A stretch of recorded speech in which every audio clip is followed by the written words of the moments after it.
This is Janet Peterson, new student teacher. She has been with this 5th grade class for just a few days. It's a Friday afternoon, the end of another school week, several weeks after that first day when Miss Smith, the regular teacher, greeted the children for the first time. Since the first of the school year, Miss Smith has come to know each of her children as an individual. This has resulted not only in a relaxed and friendly classroom atmosphere, but also in more effective teaching. Robert, friendly and sociable.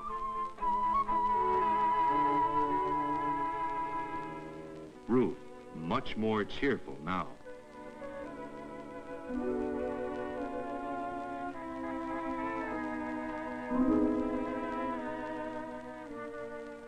And Mark, bright and alert. Elizabeth wants to stay and help after school. Miss Smith thanks her, but explains there's nothing to help with this afternoon.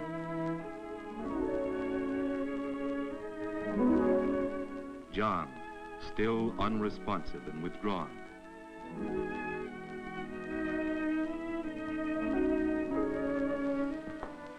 Let's sit down, shall we?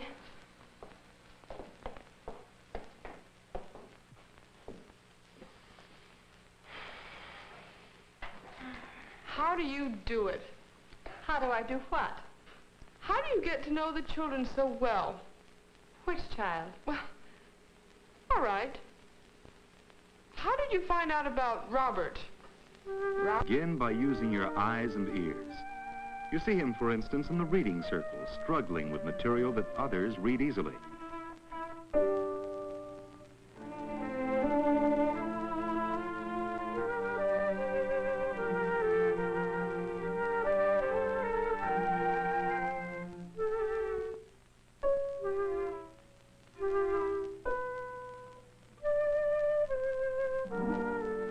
Of all the readers, Robert is one of the poorest.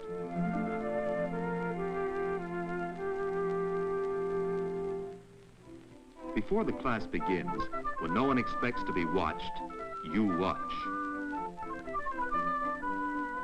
You find a few of the children isolated, a few more talking in pairs, and then a cluster of the really popular children. And it is here that you discover Robert. Robert is popular with his peers, and this is something. You look through Robert's cumulative record file. Health, normal. Grade level achievement in reading, very low. All his academic performance low, as you had observed in class.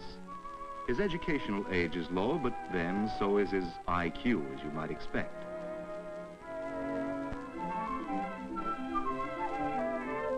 Robert plays games well.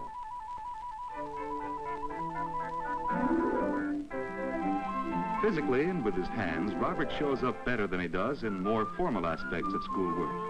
You remember another child's remark that Robert is good with tools.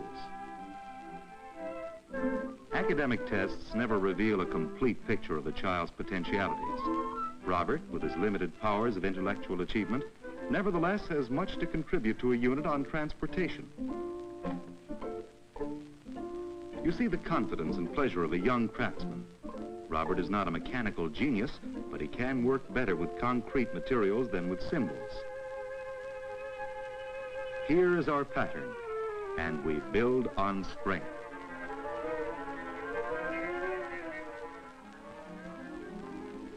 And Ruth, how did you approach Ruth? Ruth? Well, first of all, you look at Ruth as you would look at any human being. And your eyes tell you quite a good deal. Her clothes, faded and worn-looking. Her pale face, the eyes with their apathetic look. Her listlessness.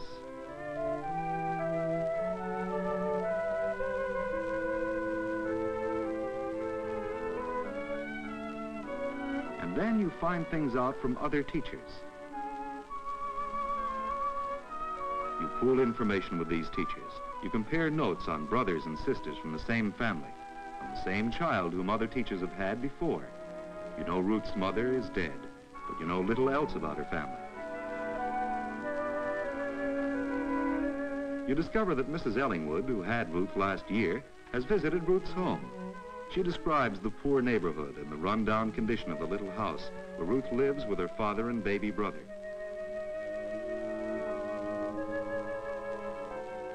She discovered that Ruth had entire responsibility for running the household and caring for her baby brother after school hours.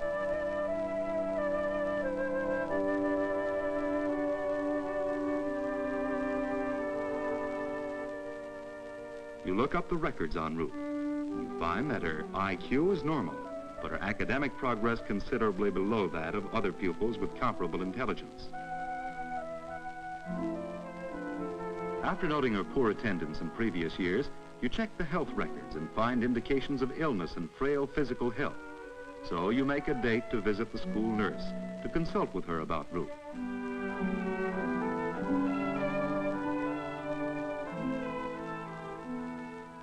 With the cooperation of the nurse, you arrange through the PTA for Ruth to receive a healthful meal at noontime in the school cafeteria.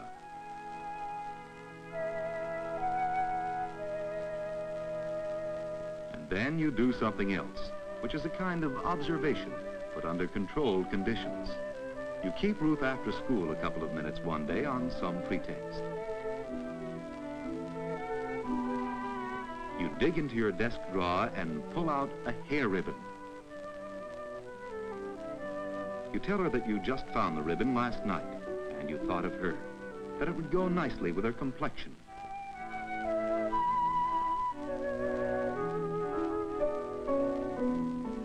You tell her how pretty she looks.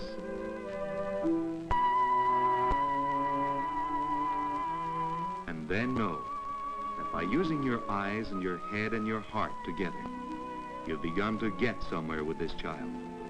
You know that she knows that she has a friend, and that's the beginning for Ruth. Tell me about Mark. Mark? You remember an arithmetic test you gave the class not so very long ago. Everyone settled down, and it seemed that they had just gotten well into it.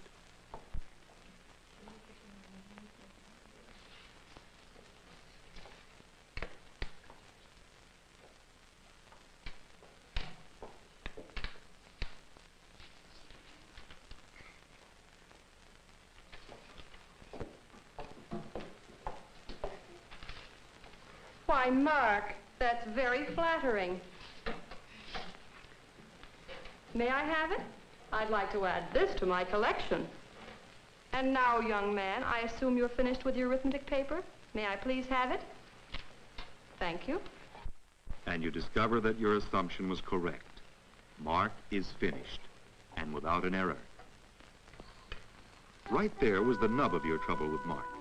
He was 7 jumps ahead of the rest of the class, and sometimes a jump or 2 ahead of his teacher. All his classwork is flawless, with a quality of ease about it, which is amazing. You have consulted the records on Mark, but they only confirm what you have gathered without them. You look at Mark as you have looked at Robert and Ruth, and you see that Mark is a very popular child. So popular, in fact, that his influence over others is not always desirable.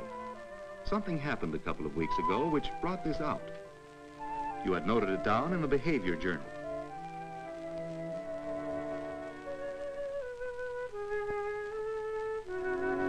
Jerry, who is quite shy and withdrawn as a rule, offered a suggestion on something which a committee was considering. Mark rudely brushed off Jerry's suggestion.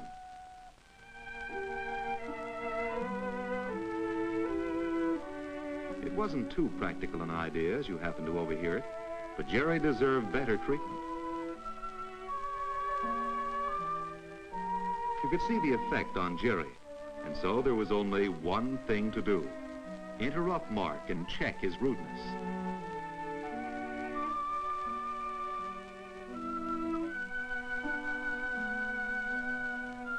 You do what you can to get a fair hearing for Jerry's suggestion. Then you resolve to speak to Mark privately at the first opportunity afterward. Mark had begun to use his social status and his unusual intelligence in a way that harmed another child without his realizing it.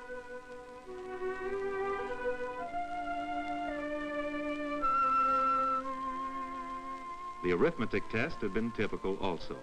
He had finished so far ahead of the others that he had had time to bother and distract them.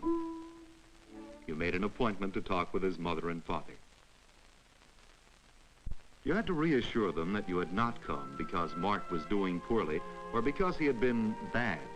You explained the problems of creating a challenge for Mark. School was too easy for him. You showed them samples of his written work, especially in arithmetic. He could do schoolwork now at an 8th grade level.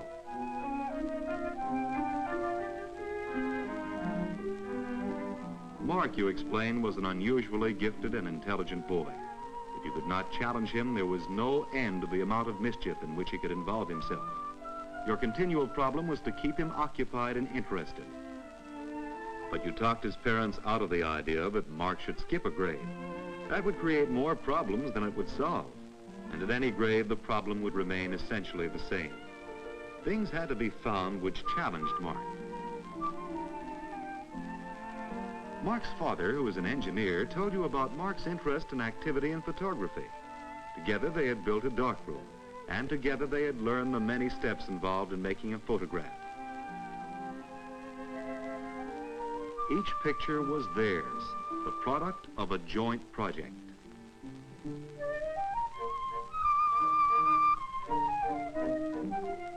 He also told you that recently he and Mark had started building a telescope.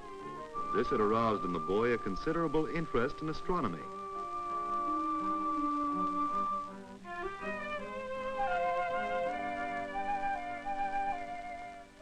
You grabbed at this information. The astronomy, particularly, you explained, would meet a need of the moment. In connection with social studies, the children were studying the exploration of the new world, which in turn was arousing an interest in ships and navigation. The idea of navigation was proving too difficult for most of the children, but Mark understood it and could make a real contribution. And this was a way of enriching Mark's program, a thing that would have to be done on many occasions. It had been a pleasant and successful talk because the basic ingredients were all there. A good home, intelligent and sensitive parents, and a child with a tremendous capacity. Through cooperation and teamwork, we had found a promising approach. Oh, poor Elizabeth. She brought her rubbers this morning and now she's forgotten them. Tell me about Elizabeth. You remember today how downcast she was when I told her she couldn't stay and help? Well, one afternoon in the beginning of the year, I made up my mind I was going to pierce that sullen resentfulness of hers. I had made no headway with the child, and so on this particular afternoon, I made up an excuse and asked her to stay to help me with something. And it worked. Little by little, you got her to talk to you, and you began to understand just a bit of why Elizabeth behaved the way she did.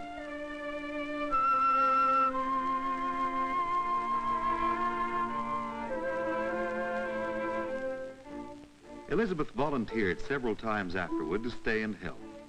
Perhaps it was not so much that you had succeeded with her, as that Elizabeth had found an excuse for not going home.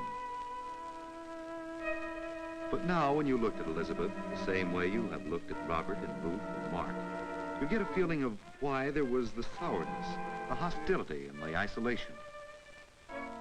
There was one day that Elizabeth did not make a very good committee member.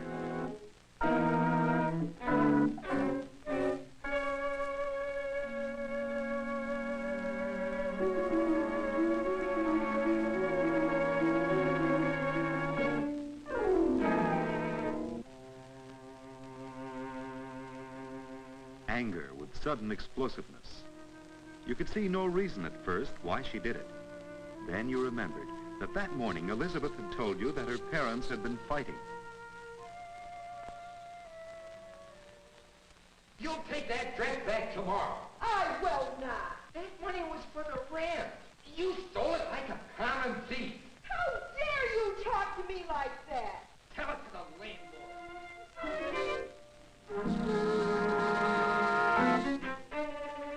A teacher is limited in dealing with such influences upon a child. Miss Harper, I'd like to speak to you about Elizabeth. How about the day after tomorrow? Oh, no. I'm terribly sorry. I have an appointment at the hairdresser's all afternoon. Well, would the day after that be possible? It's really very important. My dear, I'm so busy.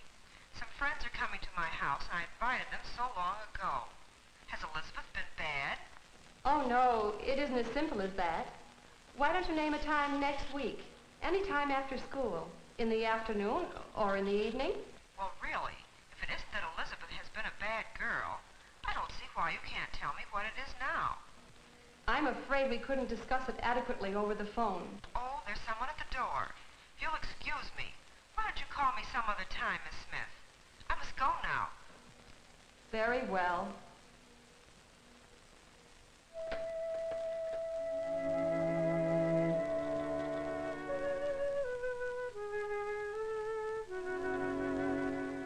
You had tried to see her mother before. It was no use. You decided that this problem was too complicated to handle alone, and that you needed special help and advice. Now, tell me about John. You remembered when you saw John that first day of school. He was so small you thought he had wandered into the wrong room. Oh, he's in the class. That's John Cooper.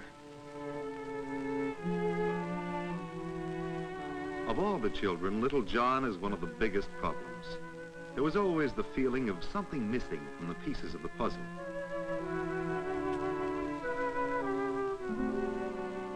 You look at John as you have looked at the others, and you feel his isolation from his classmates.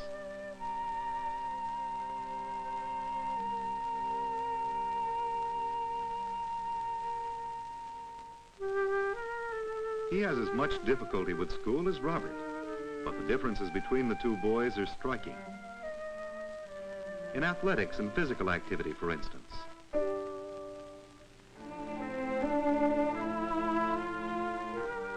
Records?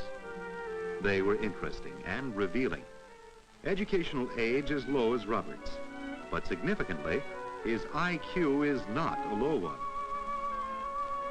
And then something written into John's health record, not by the school doctor or the nurse, but the dentist. Markedly retarded dentition. What did all these things mean? Further clues emerged as you talked with other teachers. When he first came to kindergarten, his mother had to take him home again after a short time. It had been decided he wasn't ready yet for kindergarten. His first grade teacher remembered finding him away from his fellow first graders, playing with kindergarten children. Certainly not typical behavior.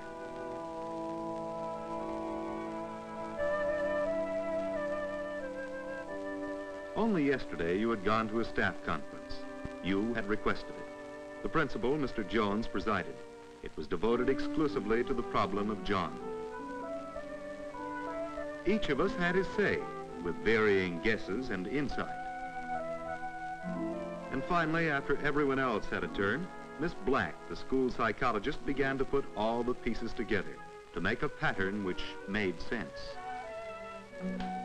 As I see John, his tiny size, the retarded development of his teeth, his not being ready for kindergarten, his playing with younger children, the isolation from his classmates, his consistently poor work all through his school career, and his IQ higher than that schoolwork would lead you to expect, all points to just one conclusion.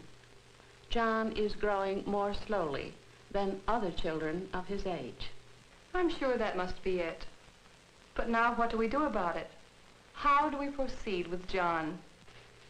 Unfortunately, in the public school system of today, there is no provision for the slowly developing, slowly growing child, such as we have in John. This is not to say that there cannot be such a solution, nor that we ought not strive hard to find one. In a way, John and other children like him are a test for everything we believe in, everything we are trying to do. For meeting the needs of the child is the goal of education. Certainly it is no answer to put him back a grade or two. He is 10 years old now, chronologically. And, good or bad, that is the way we group our children in our classrooms, on the basis of chronological age. He has enough to cope with emotionally, without the added burden of such obvious failure.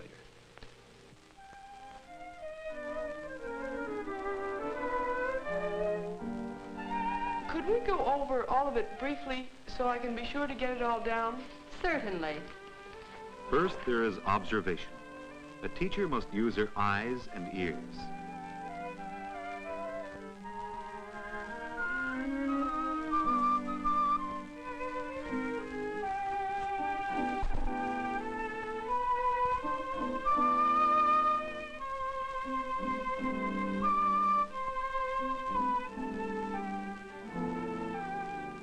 And then controlled observation, where the teacher's head and heart suggest something to her, and she tries it, and learns more about the child, her needs and characteristics.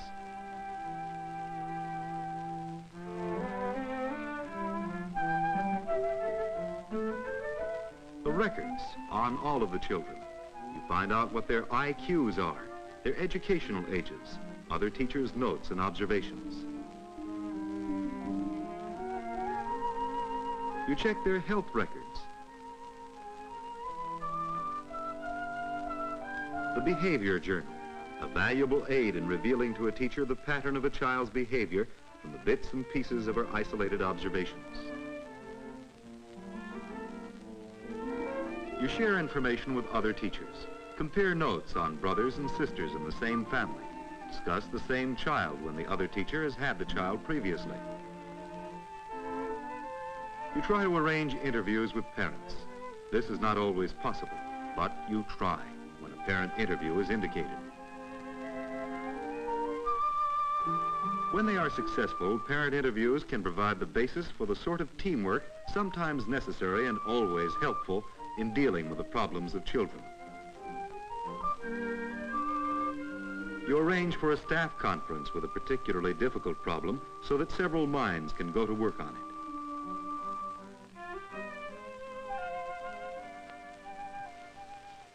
Maybe you could say that you could summarize all of the techniques by describing them as extensions of the teacher's sense perceptions, plus a mixture of good sense. I'd say that that was a fair summary. We have seen a number of useful techniques which were used to learn more about children. In the end, we must admit that the experience and resourcefulness of a good teacher cannot always be conveyed in a book or a film. There are no pat answers, no fixed ways for a teacher to learn about and work with her children, nor is there any substitute for fundamental knowledge, sensitivity, and intelligence.